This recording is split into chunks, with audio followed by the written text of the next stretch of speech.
First public hearing, Mr. Bree. Thank you, Mr. Mayor. Your first public hearing this evening is to consider an economic development agreement with OHM Holdings LLC.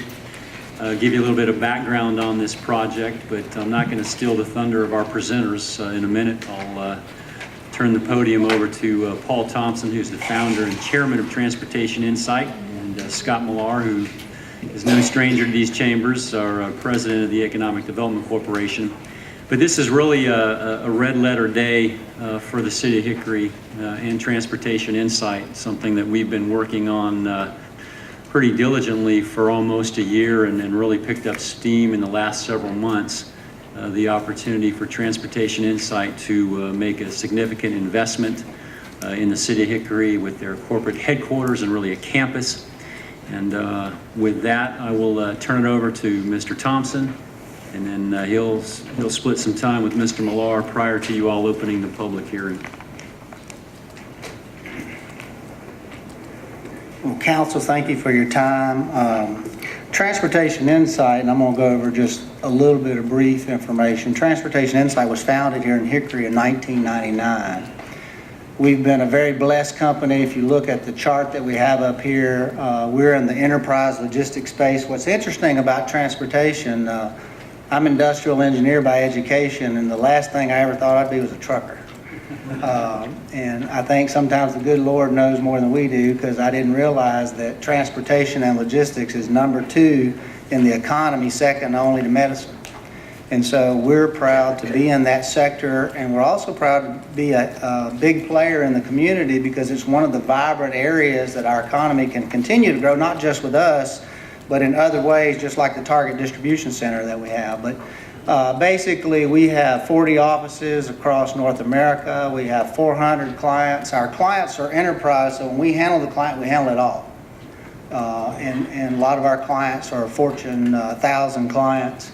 Those clients have over 400,000 shipping locations. We manage over $1.6 billion in supply chain spending. One of the things that's been phenomenal about our organization, we've been able to recruit a really strong leadership team. We have 17 officers in our company that average over 500 years of experience in our industry. So we've been recognized within North America as one of the leading providers by a number of organizations. Few of the more notable ones, the Inc. 500, we've made the Inc. 500 7 years in a row, which is almost unheard of. Even in our local regional area in Charlotte's Business Journal Fast 50, we were number 1 in the Charlotte Fast 50 in revenue growth. And then within North Carolina, over the last 6 years, we've climbed into the top 100 to the 17th largest privately held company in North Carolina. So one of the things you'll find about us, we don't beat our drum a lot. There's a lot of people in Hickory that have no idea who we are. But nationwide, we're one of the top 10 providers in our specific space. Moving on to the topic that we have at hand today, Transportation Insight today has 151 associates in Hickory, North Carolina. Our business plan over the next 6 years is to more than triple our business. And to do that, we are about out of space where we're at, and the people that we lease our facilities from today, particularly First Baptist Church, would like to have that facility back. So we've been really forced into, through growth and through the need to move, to be looking at corporate campuses.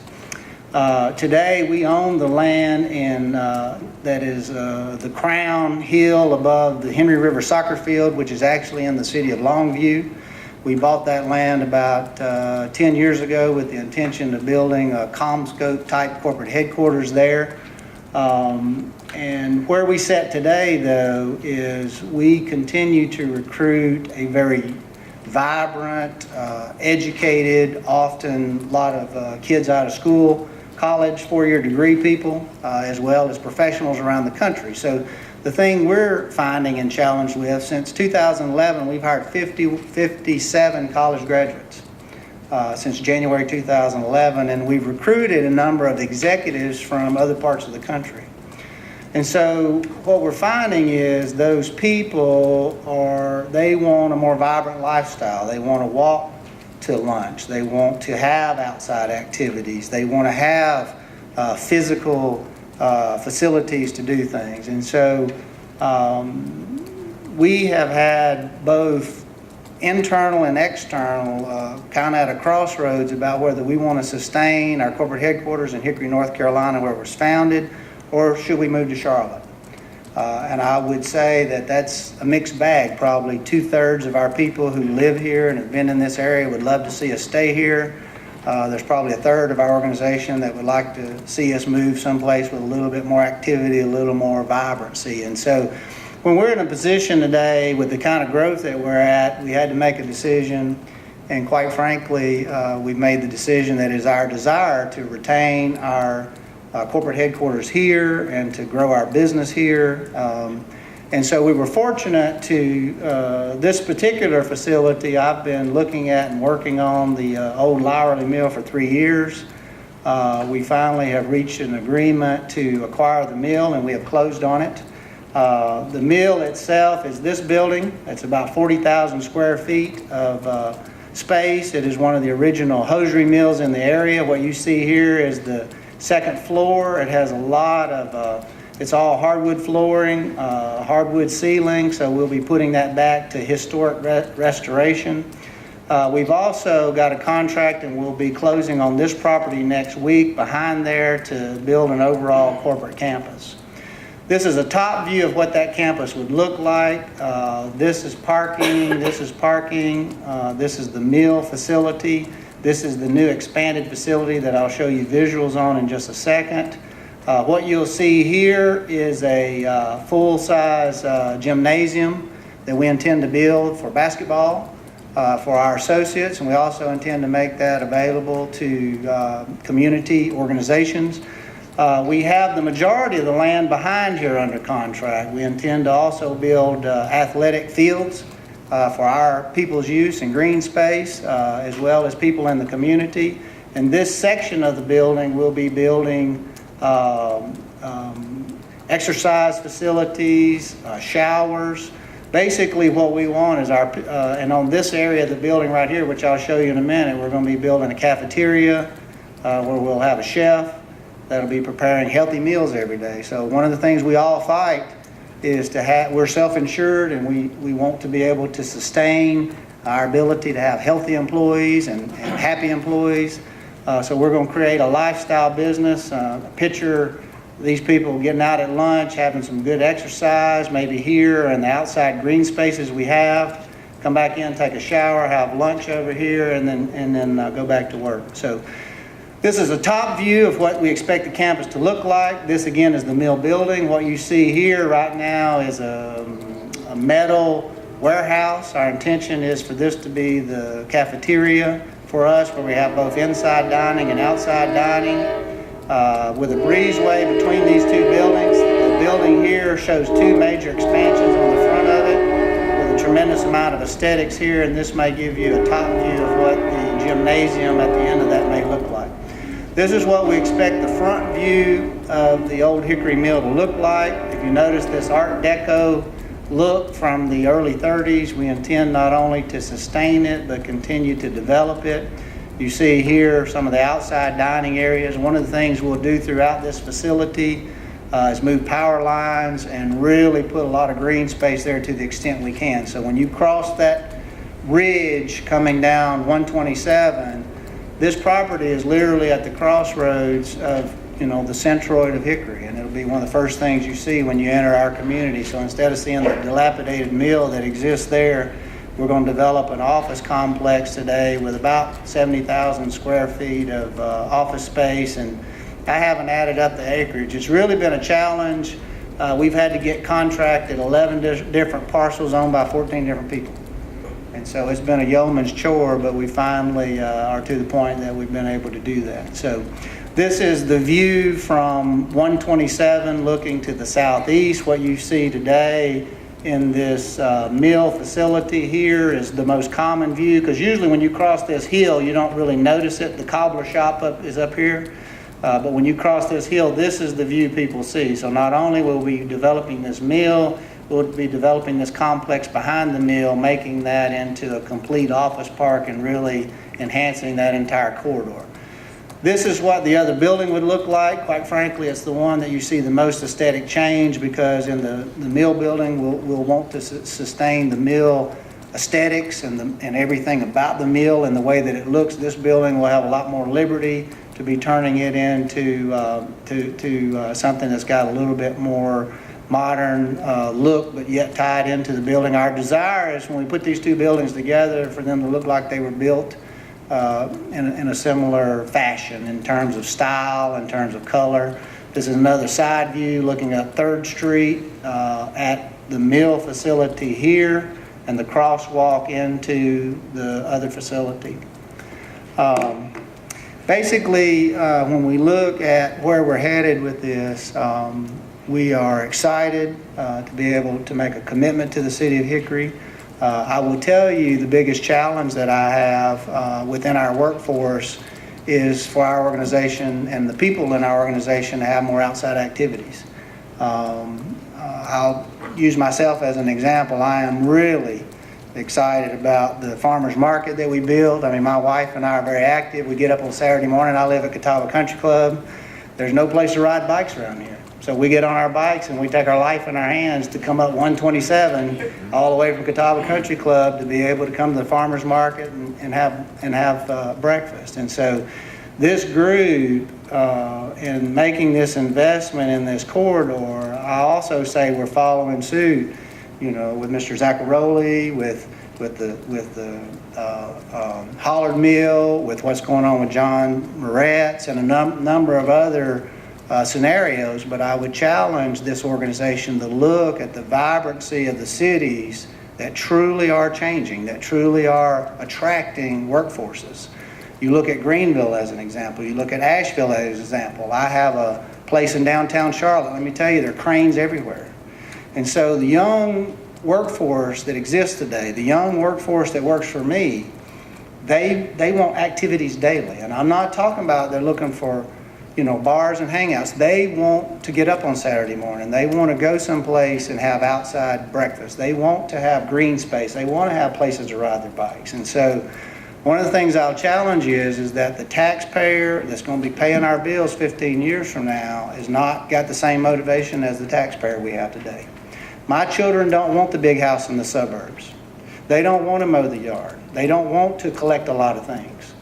A lot of them rent, and they want daily and weekly activities, and they want outside spaces, and they want things to do. So we're going to make a major investment to create a campus that's going to give that to our people, and I'm seeing other businesses that are doing that in the community. But I really challenge council to be looking towards the cities that are becoming and become more vibrant and what they really mean. So I'll close by telling you, my daughter goes to the University of Georgia. 3 weeks ago, I got in the car and drove 2 hours to meet her in downtown Greenville. We picked downtown Greenville because we spent 3 hours walking around and enjoying it. My wife and I literally go to downtown Greenville and rent a hotel room and spend the weekend there and enjoy it. And so, you know, we are sitting here in a nucleus with 2 major hospitals, lots of restaurant expansion. When I moved here 20 years ago, there were 3 restaurants in town. We got great restaurants here. We got great hospital infrastructure, but we don't have great outside living. And somehow we have to solve that. And the businesses can begin that, but some of that's going to have to be through government and municipality. And I'll challenge you to think about that, because those 57 employees I got, the highest turnover I have in my organization are the young people I hire. And we do exit interviews. The number one reason is there's nothing to do in Hickory. And I would challenge us to figure out how we're going to solve that. Thank you.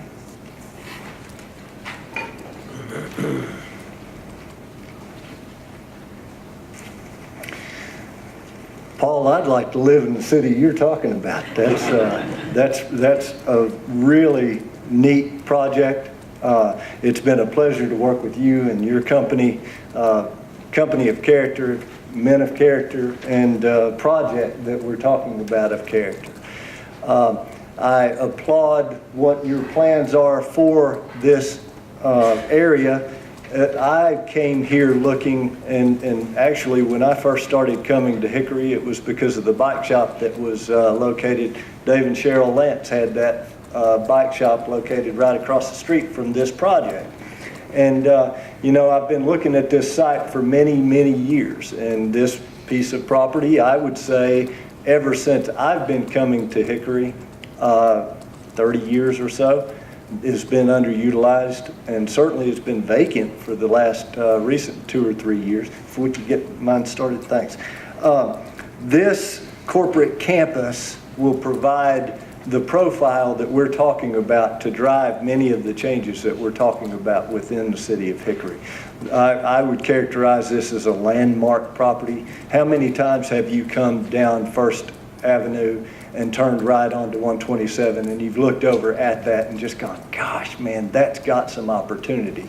So certainly the influence of this area as a jobs corridor, as you put 200 guaranteed and potential of 300 or 400 professional and service-oriented people on this side of town at this facility, what kind of influence will that have on that whole corridor? And so you've got substantial opportunities there.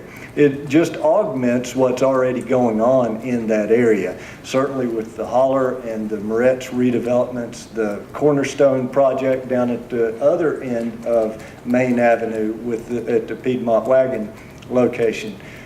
We've got something that's moving here in the city of Hickory, and that is really neat to see all of these things and what we've done over time. What we started with the Claremont High School and what's now the Salt Block, and all of those projects that when you put them all together, you realize that this city values historic structures and redevelopment and new opportunities. And so this is just another one of those. I'll talk a little bit specifically about the contractual proposal that we've got in front of you. The holding group that will be owner of this and basically the contracting organization for this, OHM Holdings LLC, it will be the entity that is signing on for the real property development aspect of this project with a minimum expenditure of $6 million above and beyond what's sitting on those properties as of today. The transportation insight will be the tenant in that facility. The majority share holders or owners of that of OHM Holdings are the same as Transportation Insight LLC. There will be additional personal property expenditures, furniture and fixtures and computers and that sort of thing, with at least a minimum of another $1 million of investment. So there's a guaranteed investment threshold of $7 million of expenditures that come with this project. The proposal that we have in front of you would make the opportunity for incentivization of this project up to $8 million in assessed value. Of course, in Transportation Insights or OHM Holdings, they don't want to spend $8 million that realizes in assessed values, but we're giving that opportunity for that. It retains the current Hickory workforce at 151 people, and it would grow that by a minimum of 50 people over by May of 2016. The incentive that we're proposing in this contract is based on that maximum assessed opportunity of $8 million times the 50-cent tax rate for the city of Hickory for 7 years, with an individual cap on any year of $40,000. What's good about this proposal is that the timing of any incentive that will be due will, the first year's payment of incentives would come due in or about March of 2016. The required investment and the required jobs will be, the ending date on those is at the end of May 2016. So we're going to have 97% assurance that those investments are going to be made and those jobs are going to be created before the first incentive is made. And then year 2 incentive, we would certainly know whether or not. So the timing of these investments works well. Should any failure happen in this project, should the jobs not get made, or should something happen to the company, or the investments not occur, then any incentivization would stop at that point in time. I ask you in closing, certainly we'll be here to answer any questions that you may have specific to the agreements. I've just hit the high points on that. I'd like to point out that this is a performance-based agreement. If the company doesn't perform, then they don't get the incentive. That's the way that all of these have been structured. The highlight here is the opportunity and the vision that has been given to you here in the last few minutes. And with that, I'll ask the council for any questions, or ask Paul to come up and take the hard stuff. Any questions? I'd like to point out to everyone that we have had considerable time to study this and ask questions. So it's not for lack of interest that we're not asking questions tonight. Mayor, I don't really have a question, obviously, but I do want to take this opportunity to publicly thank Paul for making the decision not to go to Charlotte, to stay here in Hickory. We're all excited about that. I think I can speak for my fellow councilmen. Yes, you can. Go ahead. You already have. Saving time. And Thank Paul you. is so used to the railroad that you know he didn't miss a beat with